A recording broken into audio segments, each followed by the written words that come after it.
Tapat, matatag at maaasahan balitang tama at totoo lamang dito sa Pilipinas Network. Magandang araw sa ating mga kababayan sa Pilipinas at sa buong mundo. Huwag kalimutang pusuan ang video, sumubaybay at pindutin ang patingaw upang lagi kayong updated sa balita. Simulan na natin. Isang madugong gabi ang sumalubong sa labas ng kabisera ng Syria matapos sumabog ang isang bomba na sadyang itinanim sa loob ng isang minibus. 2 tao ang kumpirmadong patay habang 14 na iba pa ang malubhang nasugatan sa kakilakilabot na insidenteng ito na naganap nitong Huwebes ng gabi. Agad na rumesponde ang mga otoridad upang saklolohan ang mga biktima. Ayon sa mga opisyal na ulat mula sa pamahalaan ng Syria, ang malakas na pagsabog ay naganap sa Haramana, isang matao at kilalang pamayanan ng mga Druze sa labas ng Damascus. Ang biglaang pag-ataking ito ay nagdulot ng matinding takot at kaguluhan sa komunidad na kasalukuyan ng nakikipagbuno sa iba't ibang suliraning panseguridad at pampolitika sa bansa na patuloy na nagpapahirap sa mga resident. Sa paunang pahayag ng isang lokal na opisyal ng seguridad sa state-run Ekbaria TV, ang sanhi ng pagsabog ay isang explosive device na sadyang inilagay sa loob mismo ng sasakyan bago ito bumiyahe.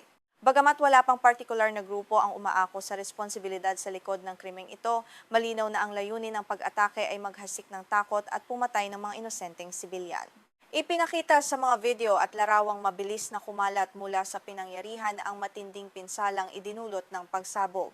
Makikita ang sunog at halos kalansay na lamang na natira sa puting minibus habang dahan-dahang hinihila palayo ng mga rescue vehicle mula sa kalsada. Ang paligid ay napuno ng mga durog na salamin, debris at bakas ng dugo na nagpapatunay sa tindi ng lakas ng pampasabog na ginamit ng mga hindi pa kilalang salarin. Isang saksi sa pangyayari, ang residente ng Jaramana na si Samer Abbas, ang nagkuwento ng kanyang nakakakilabot na karanasan sa naganap na trahedya. Si Abbas ay nasa loob lamang ng kanyang tindahan ng mga damit na ilang metro lang ang layo mula sa minibus nang biglang yumanig ang buong paligid dahil sa pagsabog. Ayon sa kanya, isang peraso ng shrapnel o lumipad na bakal ang tumama pa sa mismong harapan ng kanyang tindahan. Sa kanyang panayam sa internasyonal na ahensya ng balita na Reuters, inilarawan ni Abbas ang tunog ng pagsabog bilang isang hindi pangkaraniwan at napakalakas na ingay na tila yumanig sa buong kapaligiran. Isang napakalakas at hindi normal na tunog ang aking narinig, pahayag niya habang inaalala ang mga unang segundo matapos ang pagsabog kung saan ang lahat ng tao sa paligid ay nagsisigawan at nagtatakbuhan para sa kanilang kaligtasan. Ngunit higit sa kanyang sariling kaligtasan, ang unang pumasok sa isip ni Abbas ay ang kanyang anak na lalaki na bago ang pagsabog ay nakaupo lamang sa labas ng kanilang tindahan. Sa tindi ng takot na baka tinamaan din ito ng mga lumipad na bakal at debris, agad niyang hinalughog ang labas habang ang kanyang puso ay tila huminto sa pagtibok dahil sa matinding kaba at pag-aalala para sa buhay ng kanyang mahal na anak sa mga sandaling iyon. Halos matuyo ang aking dugo sa matinding takot hanggang sa masiguro ko ang kanyang kalagayan. Nakita ko siya sa wakas at narinig ang kanyang boses, emosyonal na pahayag ni Abbas. Ang ganitong uri ng takot ay sumasalamin sa araw-araw na pangamba ng mga mamamayan sa Syria, kung saan ang isang ordinaryong araw ay maaring magbago sa isang iglap dahil sa isang pagsabog at maging isang malagim na trahedya. Samantala, sa Mujtahid Hospital na matatagpuan sa mismong lungsod ng Damascus, patuloy na dinaragsa ng mga kamag-anak ng mga biktima ang emergency room upang alamin ang lagay ng kanilang mga mahal sa buhay. Ang ospital ay naging saksi sa iyak at dalamhati ng mga pamilya habang ang mga doktor at nurse ay mabilis na nagbibigay ng paunang lunas sa 14 na sugatan na karamihan ay nagtamo ng malulubhang pinsala sa katawan. Kabilang sa mga naghihintay sa labas ng ospital ay si Basel Imad na hindi mapigilang magpahayag ng kanyang galit at labis na kalungkutan sa nangyari. Tinawag niya ang pambobomba na isang sadistang gawa na walang ibang layunin kundi ang magdulot ng sakit at pagdurusa sa mga walang kalaban-labang mamamayan na naghahanap buhay lamang ng mapayapa at naglalakbay sa kanilang sariling komunidad ng walang kamalay-malay. Ayon kay Imad, ang kanyang pinsan na si Safu ang siyang nagmamaneho ng minibus nang maganap ang pagsabog. Sa kasalukuyan, si Safu ay kabilang sa mga sugatan at inoobserbahan ng mga doktor sa ospital. Ang kanyang buong pamilya ay patuloy na nagdarasal para sa kanyang mabilis na paggaling habang kinokondena ang kawalan ng puso ng mga taong nasa likod ng karumal-dumal na pambobombang ito. Inilarawan pa ni Imad ang kalye sa Jaramana kung saan naganap ang pagsabog bilang isang masikip na daanan na napapaligiran ng mga tindahan at sidewalk vendor. Dahil sa pagiging matao ng lugar na ito, mas mataas ang posibilidad na maraming sibilyan ang madamay na nagpapakita lamang na ang mga salarin ay sadyang pumili ng lokasyon kung saan maaari silang makalikha ng pinakamalaking pinsala sa publiko. Ang nangyari ay napakasama at puno ng kawalang katarungan. Dagdag pa ni Imad habang ang mga tao sa kanyang paligid sa ospital ay nagkakagulo rin sa paghahanap ng impormasyon tungkol sa kanilang mga kamag-anak. Ang galit ng mga mamamayan ay sumasabog dahil sa tila walang katapusang siklo ng karahasan na patuloy na sumisira sa kanilang normal na pamumuhay at naglalagay sa kanilang mga pamilya sa palagiang panganib. Ang pag-atake sa Jaramana ay naganap sa gitna ng matinding tensyon sa bansa. Ang mga paksyon sa loob ng komunidad ng Druze sa Syria ay kilalang may matagal ng alitan at pakikipaglaban-laban sa bagong pamumunong Islamista sa bansa. Ang hidwang ito ay nagugat sa malalalim na isyong pampolitika at panrelihiyon na patuloy na nagpapahirap sa paghahanap ng pangmatagalang kapayapaan para sa mga mamamayan. Kung maalala, isang malalim na investigasyon ng United Nations o UN noong Marso ang nagbunyag ng malubhang sitwasyon ng karahasan sa rehiyon. Sa ulat na ito ng UN, binigyang diin ang lumalalang paglabag sa karapatang pantao at ang tindi ng pinsalang idinudulot ng mga armadong labanan sa mga sibilyang walang kinalaman sa politika ngunit siyang palaging nagiging pangunahing biktima ng digmaan. Doon, ayon sa opisyal na ulat ng United Nations, higit sa 1,700 katao ang napatay sa katimugang lalawigan ng Sweden noong Hulyo ng taong 2025. Ang ganitong kalaking bilang ng mga nasawi sa loob lamang ng maikling panahon ay nagpapakita ng tindi ng digmaan at ng kawalan ng pagpapahalaga sa buhay ng tao ng mga grupong sangkot sa madugong labanan na patuloy na nagaganap doon. Karamihan sa mga napatay sa naturang madugong insidente ay mga sibilyang miyembro ng sektang Druze kasama ang ilang miyembro ng komunidad ng Bedouin. Ang mga grupong ito ay madalas na naiipit sa gitna ng nagtutunggalyang puwersa kung saan ang kanilang mga pamayanan ay nagiging larangan ng digmaan na nagreresulta sa malawakang paglikas at pagkawasak ng kanilang mga kabuhayan at tahanan. Idineklara rin sa ulat ng UN na ang mga puwersa ng pamahalaan ng Syria, mga katutubong mandirigma ng tribo, at mga armadong grupo ng Druze ay maaaring nagkasala ng mga krimen sa digmaan o war crimes dahil sa kanilang mga mararahas na aksyon laban sa mga sibilyan. Ang kawalan ng pananagutan ng mga grupong ito ay patuloy na nagpapalala sa kawalan ng hustisya para sa mga biktima sa kasalukuyan. Sa ngayon, wala pang opisyal na pahayag ang pamahalaan ng Syria hinggil sa kung sino ang itinuturong utak sa likod ng pambobomba sa Haramana. Gayunpaman, patuloy ang pagpapatrolya ng militar at pulisya sa paligid upang maiwasan ang mga posibleng kasunod na pag-atake, habang ang mga forensic expert ay patuloy na naghahanap ng mga ebidensya sa pinangyarihan upang matukoy ang uri ng pampasabog.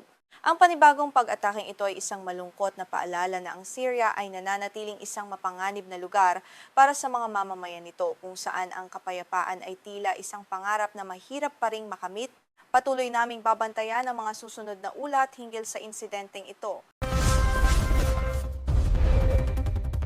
Isang malaking balita mula sa Estados Unidos ang gumigising ngayon sa buong mundo ng depensa.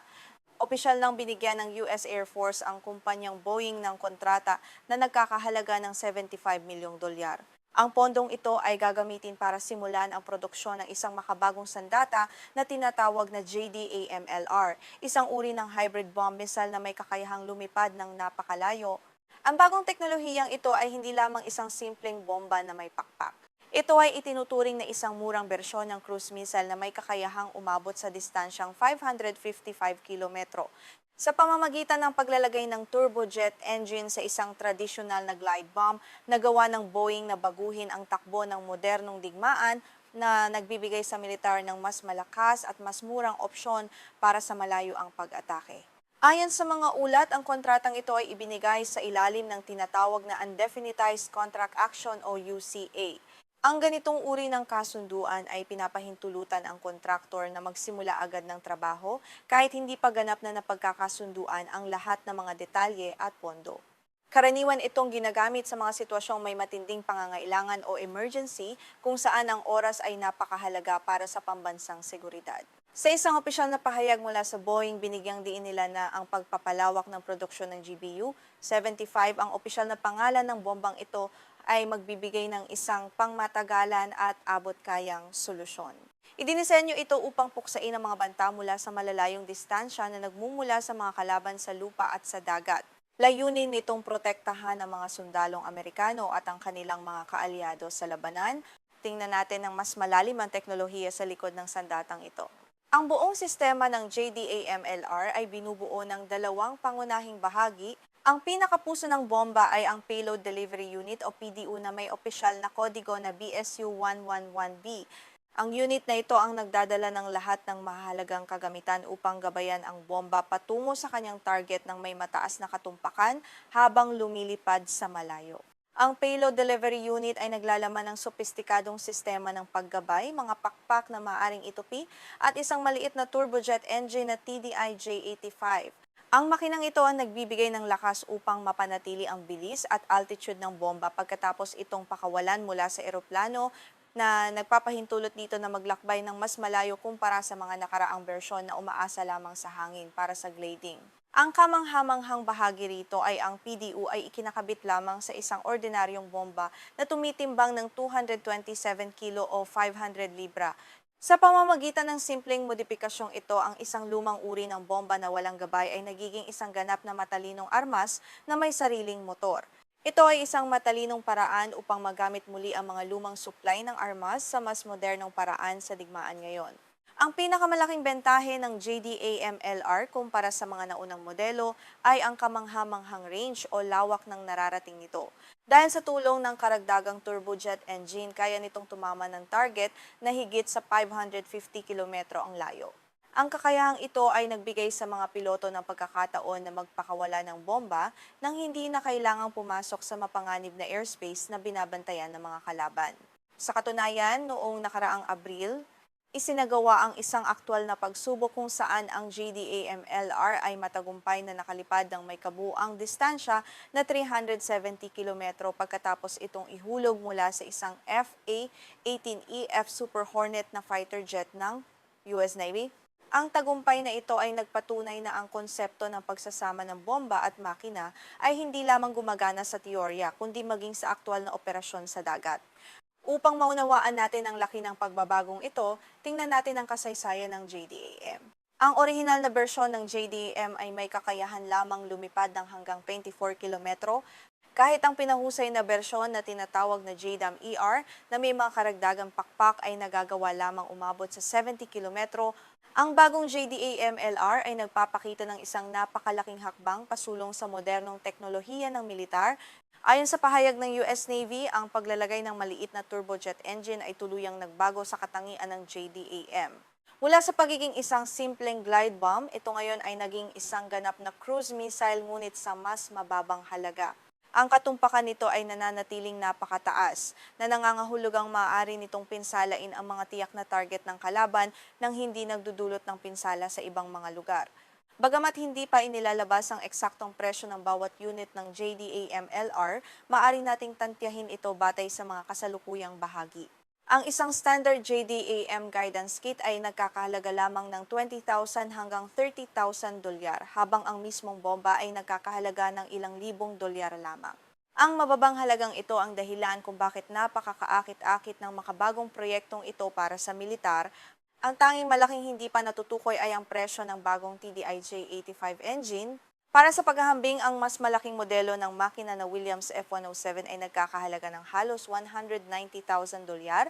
Gayunpaman, dahil mas maliit ang TDI-J85, inaasahan na ang presyo nito ay mas mababa pa rito, na ginagawang mas matipid pa rin ang buong sistema kumpara sa mga tradisyonal na cruise missile na milyon-milyon ang halaga.